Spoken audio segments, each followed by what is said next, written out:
తెలంగాణ రాష్ట్రంలో తొలి బడ్జెట్ను మా ఆర్థిక శాఖ మంత్రి గౌరవనీయులు ఈటెల రాజేందర్ గారు ప్రవేశపెట్టబోతా ఉన్నారు.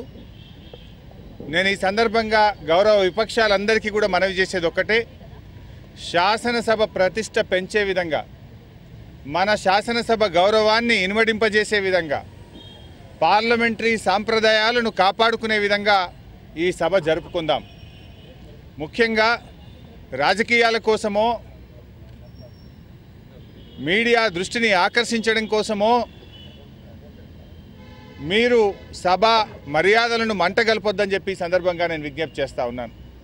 ముఖ్యంగా మా ఈటెల రాజేందర్ గారు, వారు విద్యార్థి దశ నుంచి పేదల కోసం, బడుగు బలహీన వర్గాల కోసం పోరాటం చేసినటువంటి ఒక నాయకుడు, ఉద్యమంలో క్రియాశీలకంగా పోరాడినటువంటి ఒక నాయకుడు, ప్రజల కష్టాలు దగ్గరగా చూసినటువంటి నాయకుడు. వారు ఈరోజు బడ్జెట్ను ముఖ్యంగా తెలంగాణ ప్రజల ఆకాంక్షలకు అనుగుణంగా, తెలంగాణ ప్రజల కష్టాలను దూరం చేసే విధంగా వారు ఒక మంచి బడ్జెట్ను వారు ప్రవేశపెట్టబోతా ఉన్నారు. మరి ఈ సందర్భంగా గౌరవ విపక్షాలు సహకరించాలని, బడ్జెట్లో మీరందరూ కూడా చర్చలో పాల్గొనాలని కోరుతా ఉన్నాం. మీకేదైనా భావనలు ఉంటే రేపటి నుంచి చర్చించుకోవడానికి చాలా అవకాశం ఉంది. బడ్జెట్ మీద మాట్లాడడానికి ఏ అంశాన్నైనా ఏదైనా చెప్పడానికి మీకు అవకాశం ఉంటుంది.